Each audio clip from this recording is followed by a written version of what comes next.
liked it, friended it, followed it.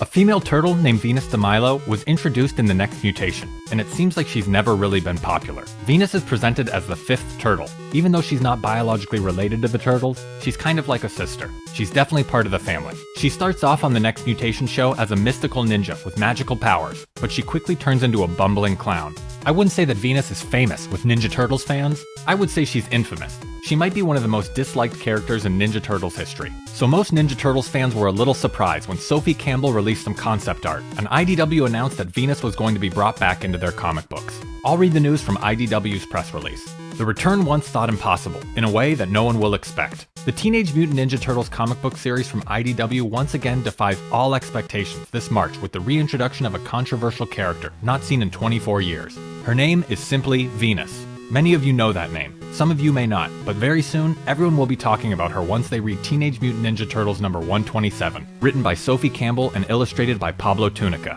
First introduced as a live-action character in the 1990s, Venus was the first female turtle, preceding the fan favorite Jennica by over 2 decades. While Venus proved a polarizing figure at the time, fans can trust that Campbell, who has skillfully guided the narrative of the Teenage Mutant Ninja Turtles comic book series for the past 2 years, will reintroduce the character in ways both shocking and mesmerizing. It's definitely a brave choice to bring Venus back in the IDW comic books. And IDW has been generating headlines and press and getting a lot of attention for the Turtles comic books since the new issue with Venus in it came out. IDW has actually been bringing in a lot of characters from other versions of the Turtles recently, including Toka and Razor, the Punk Frogs, Mona Lisa, Dirtbag and Ground Chuck, and now Venus. But IDW won't be the first version of the Turtles to include their adaptation of Venus de Milo. Even back in the 90s, when The Next Mutation was still on the air, the black and white Image Ninja Turtles comics included a girl turtle that looks very similar to Venus. Here's the color version from the Urban Legends reprints. I'm pretty sure the Image Turtles team only included the Venus lookalike to playfully mock the idea of adding a female turtle.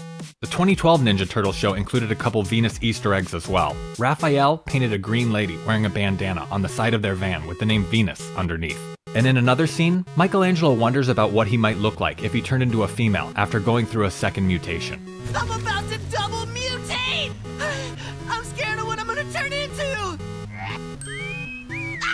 Get me out of here!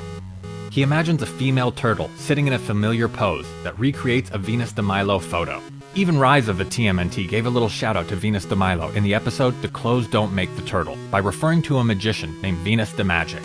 What are you doing? That was Venus de Magic, the queen of quick change. I wonder if IDW will ever call her Venus de Milo, or if there's some sort of legal issue with that. Some Ninja Turtles fans claim that IDW is just bringing back characters in name only, and it's just a publicity stunt and a gimmick. Others feel some of these characters never really had a personality to begin with, so it's nice to see them fleshed out. I think some fans just love that hit of nostalgia whenever they hear a vintage character's name. I'm not sure how many Turtles fans actually have some sort of deep emotional attachment to Monty Moose, but if he was reintroduced in the IDW comics, I'm sure some Ninja Turtles fans would claim they've always loved him. Venus really looks sewn and stitched together, and she reminds me of Sally from The Nightmare Before Christmas.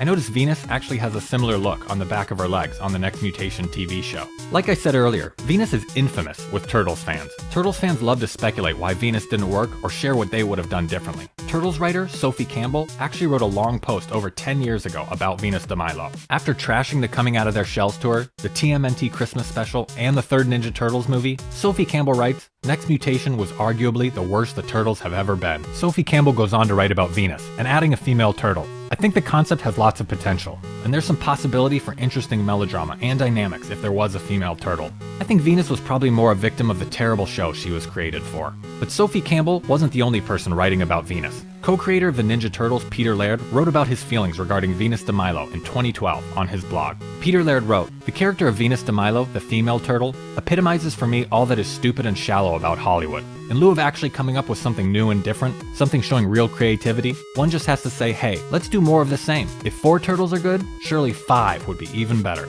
Peter Laird is such a good writer. Even in a blog post, you can tell he's just so irritated and angry. I think the corporate network people and the toy company people relentlessly bullied Peter Laird into including Venus in the Next Mutation. Peter Laird continued in the comments, I have said many times before that simply adding more turtles to the team reduces the uniqueness of the 4 turtles we created. I don't really know how to say that any more simply. If you can't grasp that, there's nothing more I should say, because it would be a waste of my time and yours. If the specialness, the uniqueness of those 4 characters is unimportant to you, then by all means, have 10 Teenage Mutant Ninja Turtles. Have 100. Peter goes on to write more in the comments about his thoughts on adding more turtles or adding a female turtle, and he said something really surprising and personal. Peter Laird wrote, "I've never understood why some people think the 4 original turtles are not enough.